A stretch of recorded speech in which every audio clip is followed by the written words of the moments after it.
Setelah Jinwoo berhasil membunuh Groktar dan seluruh pasukan orc, di saat yang sama di dalam dungeon, Beru dan pasukannya juga berhasil menyelesaikan raid. Serangan Beru dengan mudah membunuh bos Arklik serta menghilangkan seluruh jiwa monster undead. Go Gun-hee pun menyampaikan kepada Jinwoo bahwa kejadian yang terjadi saat ini juga dialami oleh seluruh belahan dunia manapun, di mana tingkat kemunculan Geth semakin meningkat serta orang-orang yang mengalami awaken juga meningkat, seperti saling menyeimbangi. Go Gun-hee pun menerima permintaan Jinwoo untuk melakukan one-man raid agar Jinwoo bisa tetap berada di Korea. Dan dengan bergabungnya Yoo So-hyun ke guild Ah-jin, persyaratan untuk membuat guild sudah dipenuhi. Ah-jin untuk pertama kalinya akan menjalankan misi menyelesaikan dungeon Geth rank A. Jinwoo dan Jinho akhirnya tiba di lokasi dungeon tersebut. Jinho tampak sedikit terkejut melihat gerbang dungeon rank A yang berukuran besar seperti itu. Jinwoo pun berpikir jika Jinho melihat Geth Guangan, ia sangat yakin Jinho akan langsung pingsan. Di lokasi tersebut ternyata sudah dipenuhi berbagai awak media. Salah seorang wartawan lalu menanyakan kesan Jinwoo untuk melakukan raid perdana di guild Ah-jin, serta alasan dibalik nama Ah-jin. Dan apakah Jinwoo memiliki hubungan dengan anggota pendiri Yoo So-hyun? Mendengar berbagai pertanyaan dari wartawan, Jinwoo sedikit kurang nyaman. Jinwoo pun menanyakan kepada ketua Woo Jin-chul, bukankah informasi mengenainya dijaga dengan baik? Woo Jin-chul pun menjelaskan walaupun informasi Hunter Sung Jinwoo bisa dijaga dengan baik, namun mustahil menjaga informasi lokasi Geth. Woo Jin-chul meminta agar kedepannya Jinwoo bisa waspada dengan sosial media. Jinwoo kemudian sadar hal itu terjadi akibat postingan sosial media dari seorang bintang yang berfoto bersamanya. Jinwoo berjanji akan lebih waspada lagi. Sebelum masuk ke dalam raid, Jinho menawarkan untuk memanggil tim penambang atau tim pengumpul, karena akan sulit baginya seorang diri untuk mengumpulkan seluruh mana kristal. Jinwoo lantas menolak hal itu karena para prajurit bayangannya akan melakukan pekerjaan tersebut. Kemudian Woo Jin-chul menggunakan alat pengukur pendeteksi energi sihir untuk mengecek satu persatu shadow infantry milik Jinwoo. Ia pun sedikit kaget mengetahui jika makhluk summon tersebut berada di rank B ke atas, yang artinya ini sudah melampaui persyaratan untuk memasuki raid Geth rank A dengan mudahnya. Dengan hak istimewa, hanya orang bodoh yang berusaha melawan semua ini. Woo Jin-chul lalu mengganti pakaiannya dengan perlengkapan hunternya karena di dalam raid, tidak peduli aman atau tidak, Presiden Asosiasi Hunter sudah mengirimnya untuk memperhatikan raid mereka. Dan Woo Jin-chul akan bertugas untuk menemani mereka sebagai tim pengawas hari ini. Jinwoo lantas memperingatkan Woo Jin-chul apakah benar tidak apa-apa ikut dengannya. Nah, beberapa saat kemudian, Woo Jin-chul merasa sangat terkejut melihat para prajurit bayangan dari Jinwoo membantai monster dungeon rank A. Tank dengan begitu ganas terus menerkam para monster naga laut, sedangkan Komandan High Orc tanpa ampun menebas satu persatu monster tersebut. Seperti biasa, Beru membunuh mangsanya dengan cara memenggal kepala musuhnya. Menurut Woo Jin-chul, skill bertarung dan sihir yang ditunjukkan oleh Beru sangatlah hebat. Bahkan, untuk veteran hunter kesusahan untuk melawannya. Woo Jin-chul dibuat tercengang melihat jumlah pasukan summon yang lebih banyak, sehingga monster naga laut tidak berdaya sama sekali menghadapi mereka, terutama summon General Igris. Kita pun diperlihatkan Igris menggunakan senjata Demon King's Long Sword. Igris mampu memaksimalkan potensi senjata tersebut. Serangannya mampu menciptakan sebuah badai petir. Menurut Woo Jin-chul, sihir petir cuma bisa dipakai oleh hunter tingkat tinggi. Namun setiap tebasan dari pedang Igris terus-menerus mampu mengeluarkan petir. Hanya dengan sekali serang, para gerombolan monster naga laut tewas terkena ledakan petir dari sang Jenderal Igris. Woo Jin-chul menyadari kemampuan Igris sudah melebihi rank A. Bahkan, jika ia berhadapan satu lawan satu dengan Igris, belum tentu ada kesempatan menang. Ketika salah satu prajurit semut mencoba memakan mayat monster naga laut, Jinwoo pun dengan keras menendang prajuritnya tersebut hingga terhempas ke langit-langit dungeon. Padahal, Jinwoo sudah beberapa kali memperingatkannya. Jinwoo yang terlihat seperti seorang mandor sedang memerintahkan prajuritnya untuk tidak bermalas-malasan menambang mana stone. Melihat hal tersebut, Woo Jinchul mulai memahami bahwa Jinwoo tidak asal-asalan melakukan raid. Ia mampu mengorganisir para prajurit bayangannya untuk mengumpulkan mayat dan penambangan ore sekaligus. Woo Jinchul menyebut jika itu bukan lagi one-man raid. Inilah alasan Presiden Asosiasi memerintahkannya untuk mengawasi Jinwoo. Setelah berhasil menambang dan mengumpulkan seluruh batu sihir, Jinwoo bersama dengan Woo Jinchul memasuki ruangan bos. Mereka pun bertemu bos dungeon berukuran raksasa. Tanpa diduga, Jinwoo memerintahkan seluruh prajurit bayangannya, kecuali yang sedang melakukan pekerjaan, untuk masuk kembali ke dalam tubuhnya. Woo Jinchul merasa heran, kenapa Jinwoo menarik kembali pasukannya? Padahal makhluk summonnya sudah cukup untuk menghadapi bos tersebut.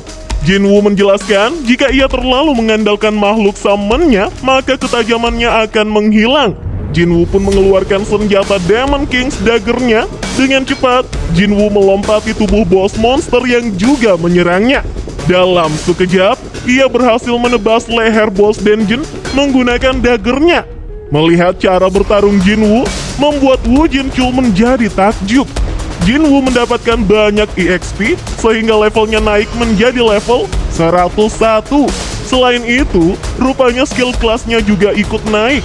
Seperti skill Shadow Extraction naik ke level 2, skill Shadow Storage naik ke level 2, skill Monarch's Domain naik ke level 2, skill Shadow Exchange naik ke level 2. Jinwoo merasa sangat senang karena semua skill eksklusifnya telah naik level. Apalagi cooldown Shadow Exchange telah dikurangi 1 jam sehingga sekarang cooldownnya menjadi 2 jam. Dengan pengurangan cooldown 1 jam per level, kedepannya jika Jinwoo naik level lagi, maka dimanapun Jinwoo berada, maka ibunya dan Jin Ah tidak akan lagi berada dalam situasi berbahaya seperti yang dialami Jin Ah sebelumnya. Woo Jinchul lalu mendekati mayat dari bos dungeon tersebut dan menyentuh sisik seekor naga yang sangat kuat untuk armor atau shield. Namun itu dihancurkan dengan mudahnya hanya menggunakan 2 dagger saja. Woo Jinchul kemudian melihat Jinwoo yang sedang melakukan proses ekstraksi summon. Dan, arise! Summon Shadow berhasil dibangkitkan dengan level 13. Jinwoo pun tampak senang mengetahui jika tingkatan Shadow Naga Laut tersebut sama seperti Tas dengan level 13. Kekuatannya juga sepertinya sama, namun ukurannya lebih kecil dari sebelumnya, padahal biasanya harusnya ukurannya sama seperti aslinya atau lebih besar lagi. Jinwoo pun menyentuh kepala Shadow-nya tersebut dan merasakan kekuatan sihirnya. Dalam hal kekuatan fisik, setara dengan Tas. Jinwoo berpikir mungkin Shadow Naga Laut mengubah ukuran tubuhnya dengan sihir. Bagaimanapun juga, kekuatan besar sudah ditambahkan. Jinwoo pun memberikan nama kepada Shadow tersebut, yaitu Jima, dengan rank elite naik level 13. Jinho tampak senang melihat Jinwoo berhasil melakukan proses Shadow Extraction. Setelah berhasil membunuh bos monster, dungeon mulai bergetar karena akan tertutup kembali. Jinho lalu meminta Jinwoo agar segera keluar meninggalkan dungeon. Jinwoo kemudian menyuruh Tas untuk membawa mayat bos dungeon tersebut. Para wartawan yang menunggu di luar tampak terkejut melihat Tas yang berukuran raksasa sedang menggotong tubuh bos monster yang menandakan Get Rank A Class sudah selesai. Para wartawan lalu memotret Tas hingga membuat Tas menjadi salah tingkah. Jinwoo, Woo Jinchul, dan Jinho pun keluar tanpa terluka sedikit pun. Mereka menjadi magnet dari para paparazzi. Raid perdana dari Guild Ajin menjadi pusat perhatian Korea karena hanya dilakukan oleh 1 orang saja. Setelah mengawasi proses raid dari Guild Ajin milik Jinwoo, dengan wajah yang sedikit lelah, Woo Jinchul melaporkan segala kejadian tersebut kepada Go Gun-hee. Mendengar hal tersebut, Go Gun-hee menyebut jika Woo Jinchul telah banyak menyaksikan raid. Namun, setelah mendengar kejadian yang barusan ia alami, tentu saja masuk akal jika seorang veteran seperti Woo Jinchul sampai tercengang. Menurut Woo Jin Chul, itu bukanlah raid, melainkan pembantaian. Tidak lama kemudian, Go Gun Hee pun menyuruh agar Woo Jin Chul beristirahat. Go Gun Hee pun memikirkan proses raid yang berjalan secara terstruktur seperti yang dilakukan oleh guild-guild besar Korea dari mengumpulkan mayat dan menambang ore. Tentunya, itu tidak sesuai jika disebut one-man raid, tapi lebih tepatnya itu adalah one-man guild, atau Jinwoo lah guild itu sendiri. Sambil tersenyum, Go Gun Hee menyebut jika matanya tidak pernah salah. Mungkin saat ini, dunia Hunter akan terbalik. Beralih ke negara Jepang, tepatnya di Shinjuku, Tokyo. Sebuah gate berukuran raksasa berwarna merah muncul. Semua orang tiba-tiba terdiam melihat kejadian tersebut. Sementara itu, di kantor pemerintahan Jepang, para penasihat sedang membicarakan tentang Draw Sword, Demon, Undefeated King, dan Snow Mountain Guild yang menjadi kejadian besar. Sedang asyik mengobrol, mereka dikejutkan dengan kedatangan Vice Master Draw Sword Guild, Reiji Sugimoto, dan para Hunter Rank S utama Guild Draw Sword. Salah seorang menyebut jika Reiji Sugimoto bukan lagi Vice Master, melainkan Master, karena mereka sudah kehilangan 7 Hunter Rank S, termasuk Goto Ryuji di raid Pulau Jeju. Menurut rumor yang beredar, mereka sudah menjadi anjing presidir Asosiasi Hunter Jepang, Matsumoto Shigeo. Dan sekarang Draw Sword Guild sudah berakhir. Mungkin sekarang giliran mereka lah yang jadi guild terbaik di Jepang. Mendengar ocehan tersebut, Reiji Sugimoto bersama rekannya melihat mereka dengan tatapan tajam. Minoru Hoshina tampak kesal, menyebut mereka seperti bunglon karena telah berubah haluan setelah kematian Goto Ryuji. Kanae Tawata lalu mengatakan bahwa ia mendengar sebuah rumor di mana Demon dan Snow Mountain akan menjadi satu guild, sehingga 4 Hunter S rank di kedua guild jumlahnya sama dengan mereka. Reiji Sugimoto lalu menambahkan, jika mereka benar-benar bersatu, maka sudah pasti mereka akan menjadi guild terkuat di Jepang. Tapi, bahkan semua guild bersatu pun tidak akan cukup untuk memenuhi keinginan semuanya. Perdana Menteri terlihat sangat marah karena asosiasi belum mengambil sebuah tindakan. Ia lalu bertanya setelah kemunculan Gate Rank S di Tokyo, mengapa belum ada sebuah pencegahan dari asosiasi? Dan bagaimana jika sampai terjadi sebuah dungeon break? Matsumoto Shigeo menjelaskan jika saat ini Hunter Rank S tidak bisa menangani Gate Rank S tersebut, maka ia mengusulkan untuk memanggil Hunter tingkat nasional. Salah seorang menyebutkan jika semua guild master dan orang penting sedang berkumpul di tempat ini. Apalagi setelah kejadian raid di Pulau Jeju, sudah pasti hasilnya tidak bisa diprediksi. Salah seorang menyarankan untuk meminta bantuan dari Thomas Andre. Namun, biaya yang dibutuhkan untuk meminta bantuan dari Thomas tidaklah cukup. Karena kemunculan gate yang semakin banyak sehingga seluruh dunia menyewa hunter bayaran. Jadi, Thomas tidak mungkin bisa membantu. Reiji Sugimoto menawarkan sebuah saran, asalkan ia bisa mendapatkan uang yang cukup. Ia berani meminta bantuan terhadap seorang master barrier, Yuri Orlov. Ia akan meminta bantuannya. Beralih ke Oppa Jinwoo, setelah menyelesaikan dungeon, Jinwoo pun kembali ke kantor dengan mengendarai mobilnya. Ia pun berencana untuk membuka dungeon menggunakan Key of Cartenon Shrine. Ia pun sangat menantikan apa yang akan terjadi ketika mencapai level 102. Setelah turun dari mobil, Jinwoo memikirkan Jinho yang sedang berusaha menyelesaikan semuanya sendirian. Jinwoo pun memuji Jinho yang bekerja dengan giat, tapi ia merasa masih membutuhkan seorang staf untuk membantu Jinho. Tiba-tiba, Jinwoo melihat Cha He-in yang sedang berjalan di dekat parkiran. Mereka pun saling bertatapan, namun Cha He-in memalingkan wajahnya dan berjalan pergi meninggalkan parkiran tersebut. Dengan cepat, Jinwoo sudah berada di dekat Cha He-in dan menanyakan alasan dari Cha He-in yang mencoba untuk kabur darinya, serta ada keperluan apa ia datang ke kantornya. Cha He-in yang sedikit gugup menjelaskan jika ia ingin mengambil mobilnya di parkiran tersebut. Jinwoo baru mengingat pada waktu itu mereka menggunakan Shadow Exchange untuk berpindah, jadi wajar saja mobilnya ketinggalan. Chae-in lalu meminta waktu sebentar untuk berbicara dengan Jinwoo. Di dalam hati Chae-in terlintas banyak pertanyaan, seperti apa maksud dari foto Jinwoo dengan Yoo Soo-hyun? Mengapa ia lebih memilih wanita tersebut? Padahal kenyataannya rank S lebih tinggi daripada rank A. Apa yang membuat perempuan itu lebih unggul dari Chae-in? Apakah mungkin mereka berdua itu pacaran? Chae-in pun mulai berkata jika Hunter Min Byung-gu menyuruhnya untuk menyampaikan sebuah pesan kepada Jinwoo tentang kekuatan miliknya. Mendengar hal itu, Jinwoo sedikit kaget. Ia lalu meminta untuk membicarakan hal tersebut di dalam kantornya. Setelah di dalam kantor, Chae-in sedikit heran karena di kantornya tidak ada pegawai atau staf yang bekerja. Jinwoo pun menjelaskan jika Vice Master sedang mengurus tempat penyelesaian gate yang sudah mereka selesaikan. Mendengar itu, Chae-in tiba-tiba menjadi grogi karena mengetahui jika hanya mereka berdua saja yang ada di dalam ruangan tersebut. Jinwoo tampak menyeduh kopi sambil menanyakan apa yang sebenarnya terjadi. Bagaimana Min Byung-gu bisa menyampaikan pesan tentang asal kekuatan Jinwoo kepada Chae-in?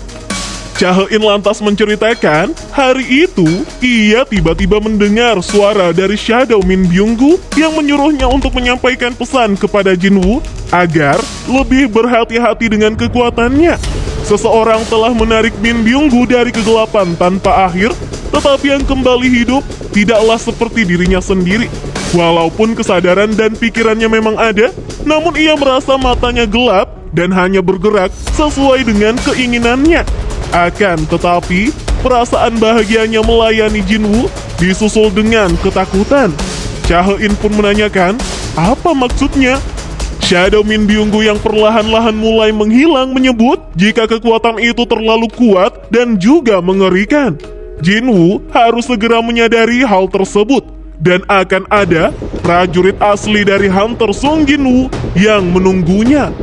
Tidak lama berselang, Jinwoo kembali melakukan raid bersama Jinho. Ia masih memikirkan perkataan Chae-in. Ia pun bertekad untuk mengetahui inti dari kekuatannya sendiri, bukan hanya sekedar terus bertambah kuat, namun hal itu jauh lebih penting. Jinho yang sedang mengunyah makanan mengatakan bahwa ini mirip seperti saat ia menyelesaikan dungeon rank C bersama Jinwoo. Jinwoo menegurnya untuk menelan makanan dulu baru bicara. Di mana makhluk summon Jinwoo bisa bergerak sendiri. Contohnya, saat mereka sedang beristirahat, para prajurit akan menyelesaikan semua pekerjaan mereka. Jinwoo menjawab jika itu sepenuhnya tidak benar, karena jika jaraknya semakin jauh, maka EXP yang didapat juga menurun. Apalagi jika mereka tidak diawasi langsung, mereka akan bertindak sesuka mereka. Seperti para prajurit semut yang sering memakan bangkai monster dungeon. Jinho pun menanyakan keadaan dari Jin A setelah mengalami peristiwa dungeon break. Jinwoo menjawab jika ia hanya butuh istirahat. Selain itu, ia juga sudah menugaskan shadow terkuatnya untuk melindunginya. Nah, selagi ingat, Jinwoo lalu menggunakan skill Sharing Sense di mana ia dapat berbagi penglihatan dengan prajurit bayangannya dimanapun ia berada. Ia lalu melihat Jin A terlebih dahulu. Ternyata Beru sedang menonton drama kolosal di televisi, sementara Jin A tertidur pulas di sofa. Jinwoo baru sadar jika Beru sering berbicara dengan nada aneh akibat sering menonton drama. Di tempat lain, ibunya sedang berada di supermarket untuk berbelanja. Lalu seperti biasa, Choi Jong-in dan Baek Yeon-woo terlihat tidak akur. Nah, ini dia. Jinwoo juga bisa melihat jackpot sekaligus, di mana Chae-in sedang mandi dan berendam di dalam bathtub. Untung saja Jinwoo langsung menghentikan skillnya itu. Tapi Jinwoo langsung panik dengan wajah yang memerah dan berteriak karena merasa tidak enak. Jinho dengan polos mengira Jinwoo tadinya ketiduran. Jinwoo dengan pipi merahnya lalu merasa bersalah dan berencana untuk mentraktir Chae-in. Jinho kemudian mengatakan bahwa saat ini ada gate rank S yang muncul di Shinjuku, Jepang. Katanya kurang dari 3 hari lagi akan terjadi dungeon break. Saat ini, Jepang sepertinya sedang mengumpulkan hunter dari seluruh dunia. Jinho lalu bertanya, Apa mereka belum menghubungi Jinwoo? Jinwoo menyebut jika sudah mendapat panggilan, namun ada suatu pekerjaan yang jauh lebih penting ingin ia lakukan, yaitu mencoba memenuhi undangan dari sistem untuk masuk ke dalam Kartenon Shrine, tempat di mana ia akan mendapat semua jawabannya. Seharusnya saat ini ia sudah mendapatkan sedikit jawaban tentang kekuatan yang ia miliki. Hanya tersisa 1 hari lagi, maka ia akan menemukan kebenaran yang akan terungkap. Jinwoo pun menyelesaikan istirahatnya dan lanjut bekerja bersama Jinho. Di dalam sebuah apartemen mewah, Yuri Orlov sebagai Hunter Rank S menyebut jika dirinya Hunter Support terbaik. Ia juga sudah membaca data-data yang dikirim oleh Drawsword Guild. Ini adalah pilihan yang tepat. Mereka sudah mengevakuasi warga secepat mungkin. Namun saat ini, mereka cuma bisa menggerakkan 6 Hunter Jepang. Reiji Sugimoto pun membenarkan hal tersebut. Karena untuk menangani Get Rank A yang muncul di berbagai penjuru Jepang, setidaknya 1 Hunter Rank S dikerahkan oleh setiap guild. Selain 1 Hunter Rank S, mereka bertiga akan mewakili guild untuk bergerak. Dengan memanfaatkan situasi tersebut, Yuri Orlov meminta bayaran 3,6 miliar per tahun atau 10 juta per hari. Dengan bayaran seperti itu, ia berjanji akan menahan Get selama mungkin.